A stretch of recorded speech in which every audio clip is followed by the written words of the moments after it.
Halo para pembelajar, jumpa lagi bersama saya Amanda dalam seri pembelajaran metode penelitian. Tidak terasa saat ini kita sudah masuk ke episode ke-7, yang mana sebelumnya kita sudah membahas tentang bagaimana cara memilih variabel dan menulis landasan teori berdasarkan variabel-variabel yang sudah kita pilih. Sebelum masuk ke bagian merumuskan hipotesis penelitian, yang harus kita susun terlebih dahulu adalah kerangka berpikir.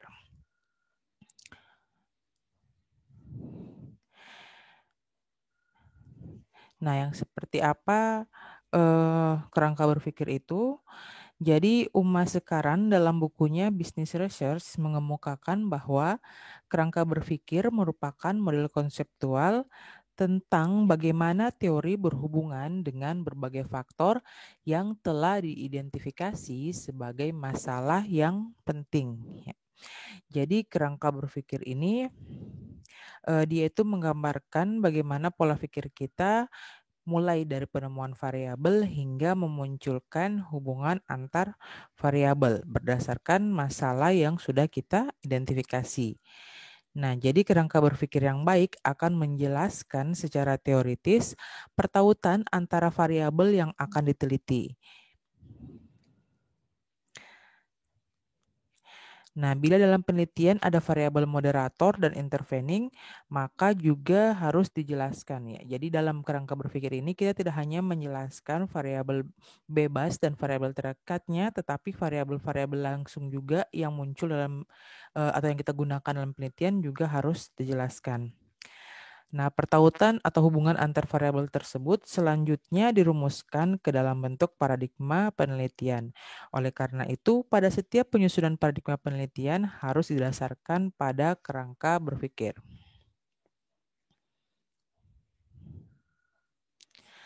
Kerangka berpikir dalam suatu penelitian perlu dikemukakan apabila dalam penelitian tersebut berkenaan dengan dua variabel atau lebih. Ya. Jadi dia ini kita munculkan jadi kerangka berpikir kalau kita membicarakan dua variabel atau lebih ya. Jadi harus ada minimal variabel dependen dan variabel independen. Akan tetapi apabila penelitian hanya membahas sebuah variabel atau lebih secara mandiri ya. Jadi misalnya kita punya penelitian yang ingin menjelaskan secara deskriptif masing-masing variabel, maka yang dilakukan peneliti di samping mengemukakan deskripsi teoritis untuk masing-masing variabel, juga harus mengungkapkan argumentasi terhadap variasi besaran variabel yang diteliti. Ya. Nah, penelitian yang berkenaan dengan dua variabel atau lebih biasanya dirumuskan hipotesis yang berbentuk komparasi maupun hubungan. Nah, jadi tadi kalau hanya satu variabel atau variabelnya dijelaskan secara mandiri, berarti yang digunakan adalah hipotesis yang deskriptif. Oleh karena itu, dalam rangka menyusun hipotesis penelitian yang berbentuk hubungan maupun komparasi, disitulah perlu kita kemukakan kerangka berpikir. Nah, seorang peneliti harus menguasai teori-teori ilmiah sebagai dasar bagi argumentasi dalam menyusun kerangka pemikiran yang membuahkan hipotesis. Ya, jadi sebelum ke hipotesis nanti ini kita harus menjabarkan dengan baik kerangka pemikirannya. Kerangka pemikiran ini merupakan penjelasan sementara terhadap gejala-gejala yang menjadi objek permasalahan. Ya, jadi sebelum kita turun ke penelitian, secara gambaran umumnya karena kan kalau penjabaran di landasan teori itu masih menjelaskan secara panjang lebar ya terkait variabel-variabel maupun teori yang mendasari hubungan antar variabel. Nah, pada kerangka pemikiran ini kita bisa melihat secara singkat bagaimana gejala-gejala yang menjadi objek permasalahan dari yang dari yang mau kita teliti. Ya. Nah, kriteria utama agar satu kerangka pemikiran bisa meyakinkan sesama ilmuwan adalah alur-alur pikiran yang logis dalam membangun suatu kerangka berpikir yang membuahkan kesimpulan yang berupa hipotesis. Nah, di sini berarti kerangka berpikir ini harus merupakan sintesis atau keluaran tentang hubungan antar variabel yang disusun dari berbagai teori yang telah kita deskripsikan. Nah, kita bisa menjabarkan langkah-langkah penyusunan kerangka berpikir itu sebagai berikut. Ya. Yang pertama yang harus kita lakukan adalah menetapkan variabel yang diteliti. Ya, jadi ini kita pada kerangka berpikir ini, walaupun dia itu merupakan terdiri dari beberapa paragraf singkat, tapi dia itu tetap harus dimulai dari menjelaskan variabel yang kita teliti ya. Nah, di sini untuk menentukan kelompok teori apa yang perlu dikemukakan dalam menyusun kerangka berpikir untuk pengajuan hipotesis, maka harus ditetapkan terlebih dahulu variabel penelitiannya. Berapa jumlah variabel yang diteliti dan apakah nama setiap variabel merupakan titik tolak untuk menentukan teori yang akan dikemukakan. Nah, jadi setelah kita punya variabelnya dalam kerangka berpikir itu kita akan menjelaskan landasan-landasan teori dari variabel tersebut. Ya, jadi setelah itu langkah selanjutnya yang kita lakukan adalah membaca buku dan hasil penelitian. Jadi buku-buku yang dibaca dalam bentuk buku teks, ensiklopedia, dan kamus. Ya, jadi hasil penelitian yang dapat dibaca adalah laporan penelitian, jurnal ilmiah, skripsi, tesis, dan disertasi. Ya, jadi ini seperti mengulang pembahasan kita pada landasan teori kemarin. Tapi perbedaannya ketika landasan teori kita harus membahas berbagai teori untuk mendukung suatu variabel tertentu, ya. Sementara pada kerangka berpikir ini kita hanya mengambil satu atau dua teori saja yang menjadi patokan kita dalam menjalankan penelitian. Ya, jadi tidak semua landasan teori yang diangkat untuk satu variabel pada pembahasan teori itu dimasukkan ke dalam kerangka berpikir ya. Terus langkah yang ketiga adalah kita mendeskripsikan teori dan hasil penelitian ini terkait dengan variabel yang akan kita teliti. Nah, dari sini juga kita akan menjelaskan uraian rinci tentang ruang lingkup setiap variabel dan kedudukan antar variabel satu dengan yang lain dalam konteks penelitian ini ya. Jadi kalau misalnya di landasan teori kita belum menjelaskan kedudukannya secara rinci ya dalam konteks penelitian, tetapi pada kerangka berpikir ini kita harus munculkan hal itu karena ini merupakan dasar dalam penulisan hipotesis. Selanjutnya setelah kita sudah punya deskripsi teorinya, kita melakukan analisis kritis terhadap teori dan hasil penelitian. Ya. Jadi pada tahap ini peneliti melakukan analisis secara kritis terhadap teori-teori dan hasil penelitian yang telah dikemukakan. Dalam analisis ini, peneliti akan mengkaji apakah teori-teori dan hasil penelitian yang telah ditetapkan itu betul-betul sesuai dengan objek penelitian atau tidak. Karena sering terjadi teori-teori yang berasal dari luar tidak sesuai untuk penelitian di dalam negeri. Ya.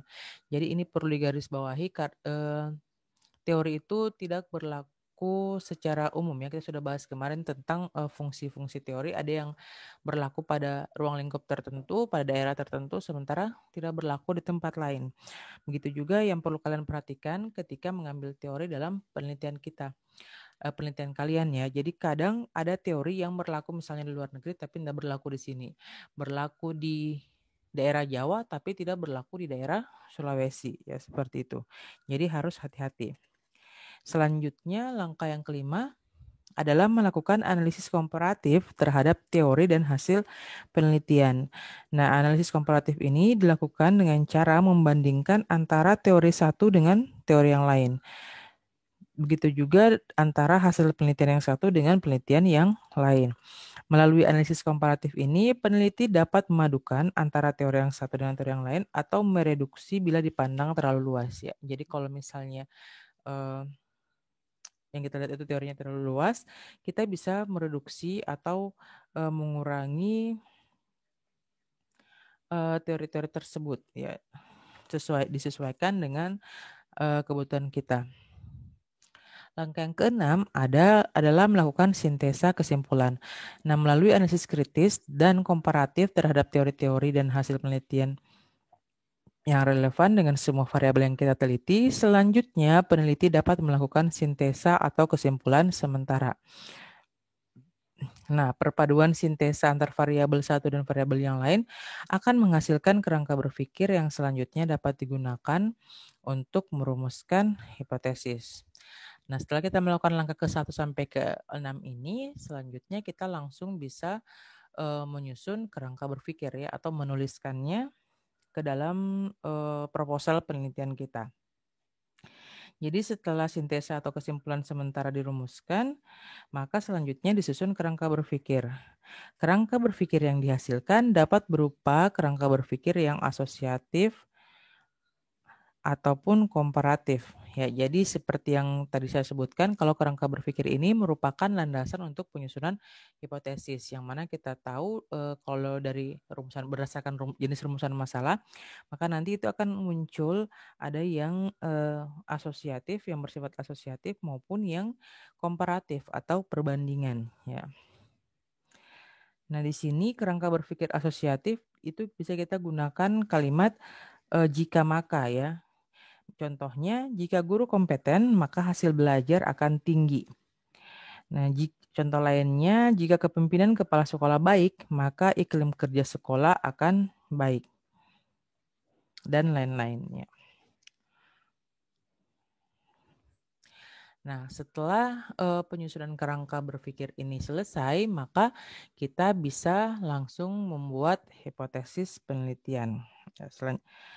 Lebih jauh tentang hipotesis penelitian ini akan saya bahas di di episode selanjutnya. Setelah memahami langkah-langkah bagaimana kita menyusun sampai ke kerangka berpikirnya kita, maka kita akan lihat bagaimana itu karakteristik dari dari kerangka berpikir yang baik. Jadi menurut sekarang tadi, kalau karakteristik dari sebuah kerangka berpikir yang baik itu harus memuat adalah sebagai beberapa hal berikut ya karakteristiknya. Yang pertama itu menjelaskan semua variabel-variabel yang diteliti ya. Jadi tidak ada variabel yang tidak dijelaskan atau tidak dimasukkan dalam kerangka berpikir ini. Yang berikutnya harus menunjukkan dan menjelaskan hubungan antar variabel yang diteliti dan ada teori yang mendasari. Ya, jadi pada kerangka berpikir itu harus dibahasakan atau dimunculkan dengan jelas hubungan antara variabel yang kita teliti. Karakteristik yang ketiga itu harus menunjukkan dan menjelaskan jenis hubungan antar variabel ya. Jadi di situ juga setelah kita menunjukkan kalau itu berhubungan variabelnya, maka kita harus jelaskan juga jenis hubungannya. Apakah hubungannya itu positif atau hubungan yang negatif, apakah dia bersifat simetris, kausal, ataupun timbal balik. Ya, jadi. Nah, setelah kita menunjukkan hal ini, yang terakhir itu karakteristiknya adalah dapat kita nyatakan dalam bentuk diagram. Ya, jadi dalam bentuk diagram ini terkadang tidak dituliskan dalam proposal penelitian kita, tapi dia itu harus dan wajib ditampilkan dalam slide presentasi kita ketika kita menyampaikan proposal penelitian. Nah, selanjutnya di sini saya ingin memberikan contoh penulisan kerangka berpikir yang memuat 3 karakteristik pertama dari kerangka berpikir yang baik ini ya.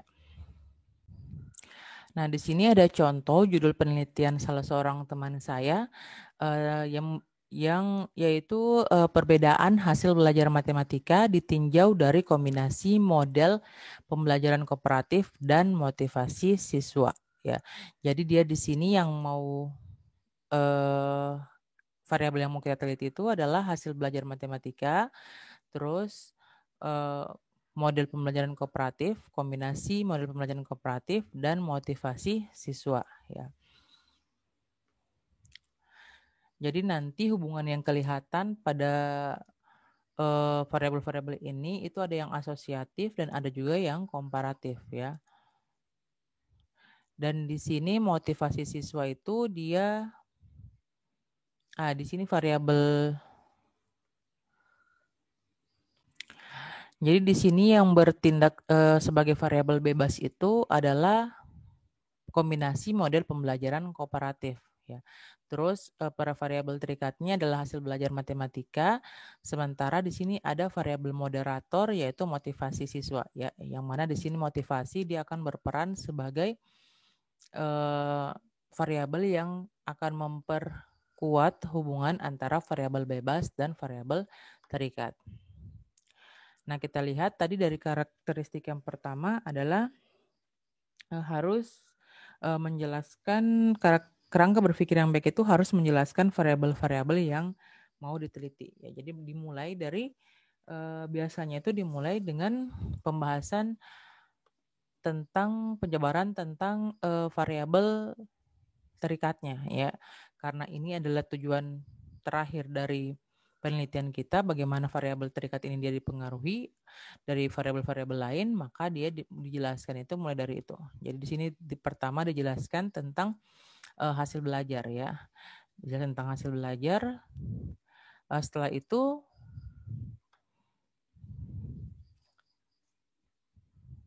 setelah menjabarkan tentang hasil belajar, selanjutnya di sini yang bagian ini adalah menunjukkan kalau hasil belajar ini dia itu akan dipengaruhi oleh variabel-variabel lain, diantaranya adalah penerapan model pembelajaran tertentu. Ya.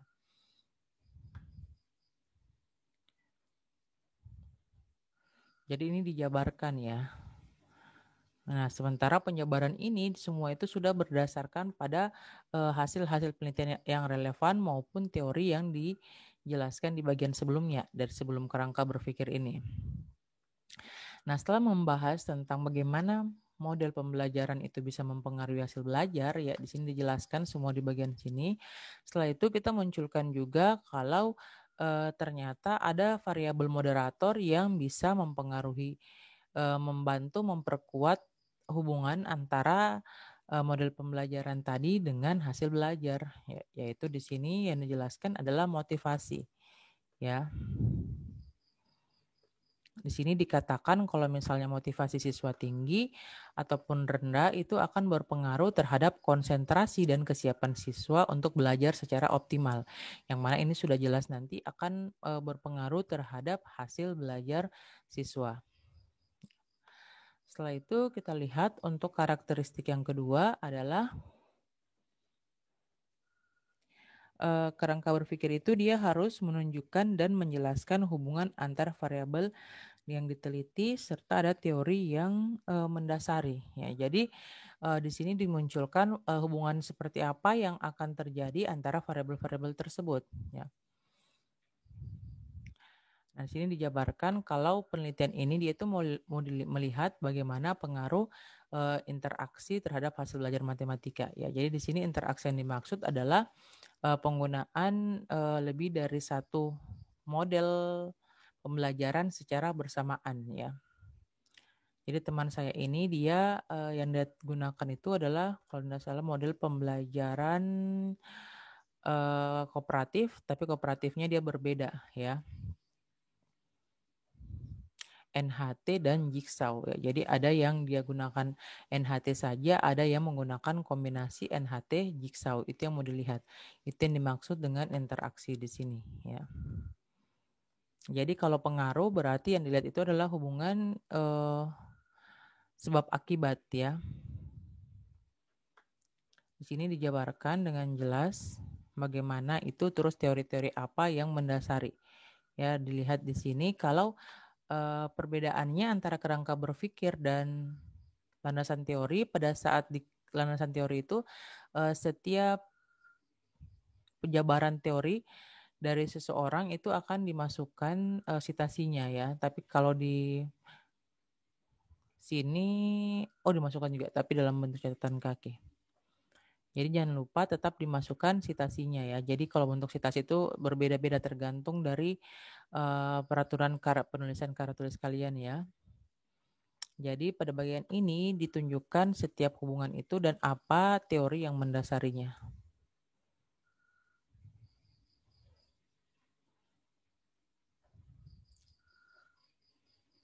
Oke, di sini ditunjukkan bagaimana hubungan-hubungan yang akan terjadi antara variabel-variabel yang kita punya. Terus diperkuat dengan statement ini ya. Dengan demikian kerangka berpikir pada tulisan ini adalah menghubungkan antara variabel bebas ya dan variabel terikat ya. Yang mana di sini dia motivasi dianggap sebagai variabel bebas kedua ya, atau dengan kata lain tadi saya pernah singgung kalau biasanya variabel moderator itu disebut juga sebagai variabel bebas kedua ya. Di sini motivasi. Terakhir itu ada yang ciri karakteristik yang ketiga tadi. Yang ketiga adalah menunjukkan jenis hubungan yang muncul. Apakah dia positif atau negatif, terus simetris, kausal, atau interaktif. Tadi sudah lihat dimunculkan juga tadi di bagian sebelumnya kalau ada hubungan yang kausal ya, karena kita melihat pengaruh. Terus di sini juga secara khusus disebutkan ini contohnya. Ya, di samping itu motivasi siswa untuk belajar akan lebih terbangun dengan adanya kelompok-kelompok belajar yang saling membantu. Ya, jadi ini berarti hubungan yang muncul adalah hubungan yang positif ya. Terus ini juga diduga bahwa untuk siswa yang memiliki motivasi belajar tinggi, hasil belajar siswa yang mengikuti pelajaran dengan kombinasi model pembelajaran akan lebih baik daripada yang model pembelajarannya tidak ada kombinasi. Berarti ini juga hubungan yang ditunjukkan itu adalah hubungan positif. Oke. Nah, dari penjelasan contoh tadi, saya pikir sudah jelas ya bagaimana itu kita harus menyusun kerangka berpikir dan seperti apa karakteristik yang harus dipenuhi dari kerangka berpikir yang baik. Contoh tadi juga mengakhiri pembahasan saya pada episode kali ini. Jika ada yang ingin kalian tanyakan, bisa berikan komentar di kolom komentar. Dan jika ingin mendengarkan pembelajaran kita ini dalam versi audio, kalian bisa mengunjungi podcast saya di Belajar Bersama Amanda. Terima kasih. Assalamualaikum warahmatullahi wabarakatuh.